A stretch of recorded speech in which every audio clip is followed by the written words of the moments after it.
So the hey guys, this is Soni sir. आज हम करेंगे human eye and colourful world chapter का part 2। पिछली वीडियो में हमने इस चैप्टर का पार्ट 1 पढ़ा था जो था आई से रिलेटेड। आज हम पढ़ेंगे प्रिज्म से रिलेटेड और आगे तक पढ़ेंगे। तो वीडियो करते हैं स्टार्ट।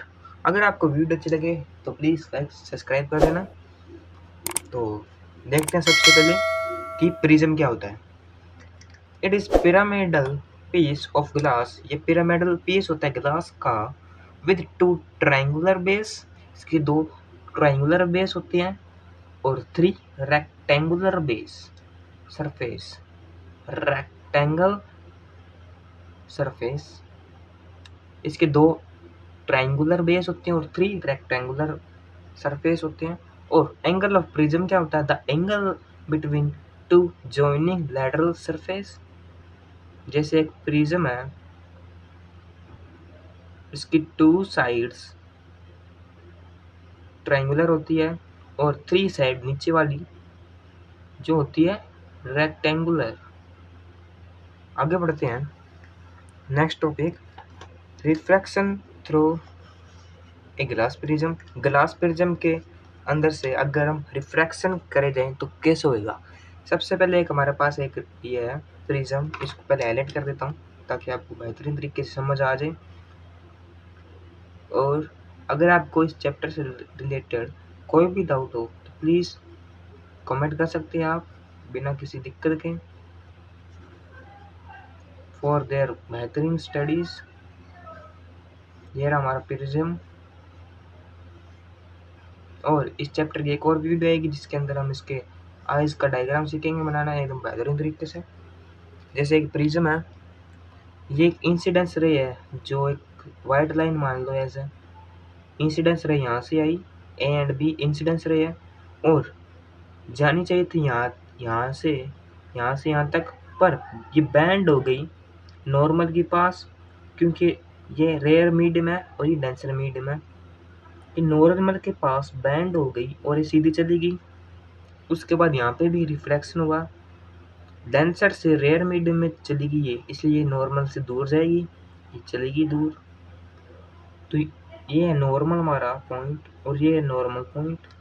तो इसी को कहते हैं ग्लास प्रिज्म के द्वारा रिफ्लेक्शन शो करना। और जो इंसिडेंस रे वाली लाइंस होती है और जो रिफ्रैक्टेड रे मतलब इमर्जेंट रे होती है, इन दोनों के बीच में बनने वाला एंगल होता है एंगल ऑफ डेविएशन। ये रहा angle of deviation. It is the angle between, angle बनता है बिटवीन किसके बीच? इंसिडेंस रे के बीच और इमर्जेंट रे के बीच। तो भाई उसके बाद हम पढ़ेंगे कि एक प्रिज्म के अंदर एक जो सनलाइट जाने पर वह रेनबो कैसे बदल जाता है, रेनबो में कैसे बदल जाती है एक वाइट लाइट। तो जैसे ये सनलाइट है अंदर की रिफ्रैक्टेड हो गई, ये ऐसे चलेगी और 7 लाइटों में टूट गई, मतलब स्प्लिट होगी। ऊपर वाली लीस्ट डेविएशन है और नीचे वाली मैक्सिमम डेविएशन है। ऊपर वाली जो होती है वो red, orange, yellow, green, blue, indigo and violet. इसे याद करने के लिए एक तरकीब भी है जिसका नाम है विबग्योर। वी से वायलेट, आई से इंडिगो, बी से ब्लू, जी से ग्रीन, वाई से येलो, ओ से ऑरेंज और आर से रेड। अब पढ़ेंगे theory. One white light is pass through a glass prism. एक व्हाइट लाइट को पास किया जाए ग्लास प्रिज्म में, ये स्प्लिट हो जाती है 7 कलर में, कॉन्स्टिट्यूएंट कलर में, जिसे 7 कलर कहा जाता है। और this phenomena is called dispersion. इन सभी फिनोमिना को कहा जाता है डिस्पर्जन। तो डिस्पर्जन हमें पढ़ लिया है। अब पढ़ते हैं spectrum. The band of 7 colour form due to dispersion. Dispersion के द्वारा जो 7 कलर में बैंड होना, 7 कलर में बैंड होना, गौर से सुना दोस्तों, 7 कलर में बैंड होना, उसे व्हाइट लाइट को 7 कलर में बैंड होना उसे कहा जाता है स्पेक्ट्रम। और एक व्हाइट लाइट से 7 कलर में मिलना उसे कहते हैं डिस्पर्जन। और ये पढ़ने की जरूरत नहीं है, हमारे सिलेबस में नहीं है। और जो एंगल ऑफ डेविएशन होता है वो डिप्रोपोर्शनल होता है 1 में वेवलेंथ में, मतलब जितनी डेविएशन बढ़ेगी उतनी वेवलेंथ घटेगी। और जो रेड होता है लीस्ट डेविएशन कलर होता है, इसके पास लार्जेस्ट और लॉन्गेस्ट वेवलेंथ है, मतलब लॉन्गेस्ट वेवलेंथ होगी तो डेविएशन कम होगा। और violet is the most deviated colour, violet है मोस्ट डेविएटेड कलर है, तो इसलिए ऑफकोर्स इसकी वेवलेंथ विजिबल स्पेक्ट्रम होगी, मतलब कम होगी। अब पढ़ते हैं सेकेंड टॉपिक जो एक क्वेश्चन के द्वारा समझाया गया है, जो कि है why spectrum is form white light is pass through a glass prism. एक ग्लास प्रिज्म के द्वारा जिसे व्हाइट लाइट पास करी जाए, ग्लास प्रिज्म में दो ग्लास प्रिज्म है, उसे एक दूसरे के आगे उल्टा रखा जाए तो क्या होगा। तो पहले पढ़ लेते हैं। Each colour has definite wavelength, सभी कलर के पास अपने अपनी क्षमता द्वारा वेवलेंथ होती है। For each wavelength angle of deviation different, angle of deviation different बनेंगे। Angle of wavelength each angle wavelength का एंगल सही है। Red is least deviation colour, red least deviation colour है, झुकता कम है ये। और violet the most deviated colour, ये झुकता है। और जो so difference colour deviated at different angle to form septum, हमें तो पता ही है दोस्तों, जितने कलर अलग अलग कलर होगी उनके पास क्षमता होगी अलग अलग स्पेक्ट्रम बनाने की, अलग अलग बैंड होने में, ऊपर नीचे आड़ा टेढ़ा। ओके। और जैसे ग्लास प्रिज्म है, इसमें एक वाइट लाइट पास करी जाए, ऊपर देखा था हमने 7 कलरों में बैंड होगी, और इन 7 कलरों को अगर हम रिकॉम्बिनेशन करा दें एक उल्टे प्रिज्म में, तो ये 7 कलर से वापस से एक कलर में बन जाएगी। यही इस थ्योरी में बताया गया है। और 7 कलर से एक लाइट में बनना ये होता है patch of white light, patch बन गया वाइट लाइट का, और ये वाइट स्क्रीन है। तो ये था हमारा टॉपिक कंप्लीट। उसके बाद टॉपिक है, ये नहीं पढ़ना है, यहाँ से पढ़ना है। What is referred as white light, white light referred क्या होती है। Any light that forms pattern similar to that of sunlight referred as a white light. हर एक लाइट स्पेक्ट्रम होती है, और सिमिलरली जो सनलाइट होती है वह वाइट लाइट ही होती है। वो हमें एटमॉस्फेयर रिफ्रेक्शन के द्वारा हमें येलो येलो दिखती है, वो हम आगे पढ़ेंगे। अब पढ़ते हैं दोस्तों टोटल इंटरनल रिफ्लेक्शन। वो क्या होता है। When light enter oblique from a denser medium to rare medium, अगर एक लाइट पास करी जाए डेंसर मीडियम से रेयर मीडियम तक, and the angle of incidence exceed critical angle, जैसे कि डेंसर और रेयर है, और ये एंगल ऑफ इंसिडेंस एंगल और नॉर्मल एंगल के बीच बनने वाला एंगल आई, इसे कहा जाता है क्रिटिकल एंगल। और जो लाइट है रिफ्लेक्ट होकर डेंसर मीडियम में चल जाए उसे कहा जाता है इंटरनल रिफ्लेक्शन। समझा देता हूँ एक बार और डायग्राम द्वारा। जैसे फर्स्ट पॉइंट हमारा एक नॉर्मल रे है, नॉर्मल नहीं मतलब एक प्लेन एंगल, प्लेन मिरर हमारे पास, और इसके बीच में एक नॉर्मल रे है।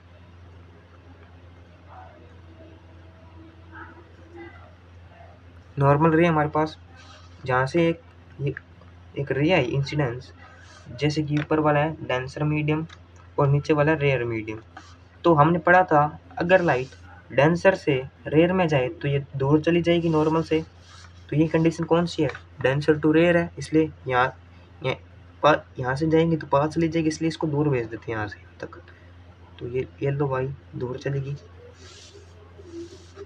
और एरो भी बना देते हैं इधर। तो ये था डेंसर टू रेयर। अगर सेकेंड पॉइंट, अगर एक सेकंड दोस्तों थोड़ा बना लेता हूँ यहाँ पे, अगर इसी कंडीशन में इसे उल्टा करा जाए, ऊपर रेयर मीडियम रखा जाए और नीचे डेंसर मीडियम रखा जाए, तो यहाँ से इंसिडेंस रे आएगी और डेंसर में चली जाएगी।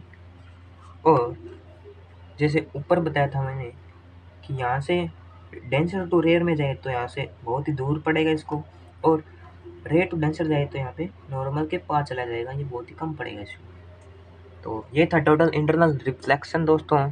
उम्मीद करता हूँ आपको बहुत अच्छा लगेगा। नेक्स्ट टॉपिक देखते हैं, इसको साइड में रख देता हूँ एक बार। इसमें दोस्तों 4 अलग अलग बताए मैंने आपको, 2 में एकदम बढ़िया तरीके से बता दिया। अब ये पढ़ते हैं दोस्तों, condition necessary to internal reflection. Condition necessary होनी चाहिए इंटरनल रिफ्लेक्शन की, जो कि 2 है। Light should be enter oblique from denser to rare medium, denser से रेयर मीडियम में जानी चाहिए। ओके। और the angle of incidence should be critical angle, जो एंगल ऑफ इंसिडेंस है हमेशा ही क्रिटिकल एंगल बनाना चाहिए, जो हमने पढ़ लिया था। और light reflects in the denser medium. ये तो सुख ही हमने पढ़ लिया था। अब जो पढ़ते क्रिटिकल एंगल, वही दोस्तों थ्योरी बताता हूँ इसकी आपकी। The angle of incidence for which the angle of reflection is 90। जो एंगल ऑफ इंसिडेंस और एंगल ऑफ रिफ्लेक्शन इज 90 है, उसी कहा जाता है क्रिटिकल एंगल। जैसे एक रे आ रही इंसिडेंस और नॉर्मल से टकरा कर जा रही है, तो वो बीच वाला नॉर्मल वाला भाग बनेगा क्रिटिकल एंगल। और रेनबो क्या होता है? वो 7 रंगों वाला रेनबो है दोस्तों। इट इज नेचुरल स्पेक्ट्रम, इसे स्पेक्ट्रम कहा जाता है जो 7 कलरों का एक कलर हो, और appearing in the sky, sky में दिखा देता है after rain shower, rain shower के बाद। और rainbow is observe in the direction opposite the sun, sun की अपोजिट डायरेक्शन में रेनबो हमें दिखाई देता है। 3 phenomena are which involve the rainbow formation. Rainbow formation के लिए 3 फिनोमेना इन्वॉल्व होती है, जैसे डिस्पर्जन, रिफ्लेक्शन और इंटरनल रिफ्लेक्शन। जैसे कि ये पानी की बूंद है दोस्तों, गोला सा, एक सनलाइट यहाँ पे पानी की बूंद में पड़ी, तो पहला हो गया रिफ्लेक्शन, रिफ्रैक्शन, और बाद में यहाँ पे डिस्पर्जन हो गया, बीच में 7 लाइटों में टूट गई है, और वहाँ पे टोटल इंटरनल रिफ्लेक्शन हो गया जो हमने पढ़ चुका था। और टोटल इंटरनल रिफ्लेक्शन से यहाँ पे वापस से रिफ्रैक्शन हो गया, तो ये रहा 3 phenomena, dispersion, refraction, internal reflection. उसकी थ्योरी देखते हैं। Some water drops remain sudden in the air after rain. जो सम वाटर ड्रॉप होती है वो एयर वाटर में आती है, और जो this drop behave a glass prism, ये जो ड्रॉप्स होती है ग्लास प्रिज्म जैसे दिखाई देती है हमें।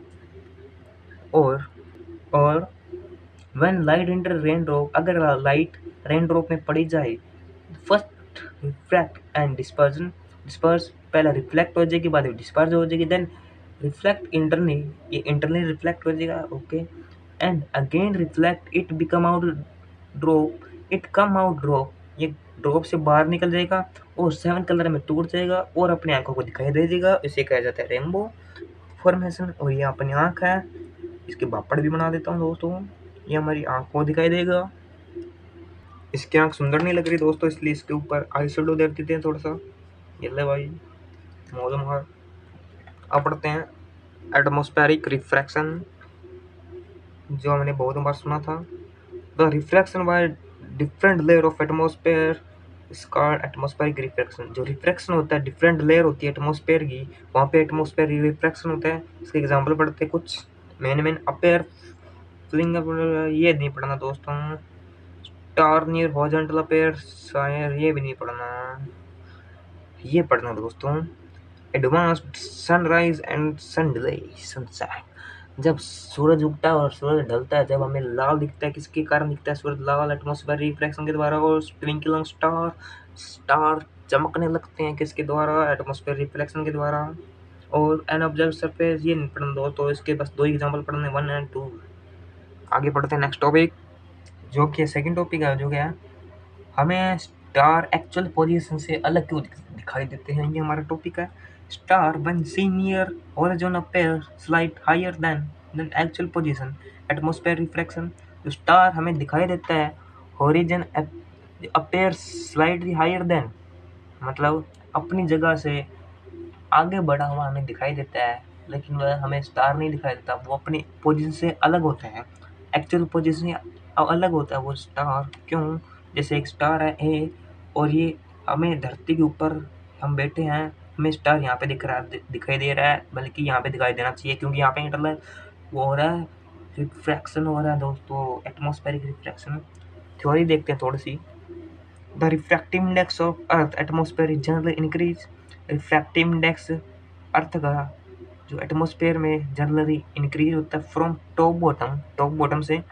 So the light coming star near horizon, और जो लाइट कमिंग आती है, जो जो लाइट आती है स्टार की हॉरिजॉन पर, और जो ट्रेवल करती है रेयर टू डेंसर मीडियम, तो ये बैंड हो जाती है टू वर्ड, हमने पढ़ा था टोटल इंटरनल रिफ्लेक्शन में।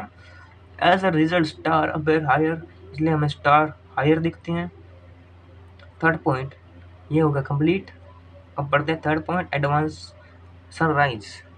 सनराइज हमें लाल या 2 मिनट बाद क्यों दिखता है? Early morning. देखते हैं the sun appear about 2 minute early than actual sunrise. The sun remain visible for the 2 minutes after actually sunset. Sun उगने और सन ढलने में 2 मिनट बाद और 2 मिनट बाद क्यों दिखाई देता है हमें? जब द सन बिलो हॉरिजॉन, अगर सन हॉरिजॉन में हुए, मतलब हॉरिजॉन में, ऐसे हॉरिजॉन में हुए, और the rare of the pass rare to denser medium, और जो रे पास हो जाए रेयर टू डेंसर मीडियम, जो रे बैंड हो जाए नॉर्मल के पास, रेयर टू डेंसर, तो रे नॉर्मल के पास बैंड होनी चाहिए, और रिजल्ट हो इसका sun appear higher than actual position, इसलिए सन हायर दिखता है अपने एक्चुअल पोजीशन से, मींस 2 मिनट डिले। देख सकते हैं आप इसका ये अर्थ है। ये हम बैठे हैं यहाँ पर और ये रहा राइजिंग सन, पर हमें ऊपर उठा हुआ दिखाई देता है क्योंकि मैंने आपको यहाँ पे बता दिया है। वीडियो पॉज करके एक बार और देख लेना। और ये सन सेट हो रहा है और सन राइज हो रहा है। अब हम पढ़ेंगे scattering effect. Spreading of light in various direction by colloid path is called scattering of light. जो स्प्रेड हो जाए लाइट वेरियस अलग अलग डायरेक्शन में बाय कोलाइड पार्टिकल्स, मतलब कचरे से, वो धुंधने से होते हैं ना, कचरे से लाइट में विजिबल होते हैं, उन्हें कहते हैं टिंडल इफेक्ट। और जैसे जितनी स्कैटरिंग होगी उतनी कम वेवलेंथ होगी, बी प्रोपोर्शनल है वेवलेंथ के। और टिंडल इफेक्ट क्या होता है? When light pass through a colloid path visible और light become visible colloid path में, इसे कहा जाता है टिंडल इफेक्ट। इसकी एग्जांपल है path of light become visible when light enter a dark dusty room. एक गंदे से रूम में लाइट एंटर करी जाए तो वहाँ पे कतरे से होते हैं, वहाँ पे लाइट विजिबल हो जाती है। और path become visible when light pass through A dense canopy of tree. जंगलों में अगर लाइट पास की जाए तो उनकी लाइट की छाया बन जाती है, उसे कहा जाता है टिंडल इफेक्ट। और ये नहीं करना हमें। और एक और लास्ट टॉपिक रह गया, why danger colour need red. Red को डेंजर कलर क्यों माना जाता है और क्यों दिखता है ये हमें? Red is least scattered colour. जो रेड है लीस्ट स्कैटर्ड कलर होता है। ये least scattering fog by smoke and can be see in the same colour by long distance. Long distance में हम इसे एक ही कलर में देख सकते हैं, चाहे वो फॉग में हो चाहे वो स्मोक में हो। So danger colour is made red. So दोस्तों चैप्टर यही हुआ समाप्त। हम नेक्स्ट वीडियो में हम इसके क्वेश्चन आंसर पढ़ेंगे, जो कि है स्टार चमकते क्यों हैं, सनसेट डिले क्यों होता है, ये वाले दोस्तों क्वेश्चन पढ़ेंगे। तो मिलते हैं नेक्स्ट वीडियो में, तब तक के लिए बाय। और रुको रुको रुको, अब नेक्स्ट वीडियो में इसका डायग्राम भी बनाना सीखेंगे। तो मिलते हैं नेक्स्ट वीडियो में, तब तक के लिए बाय।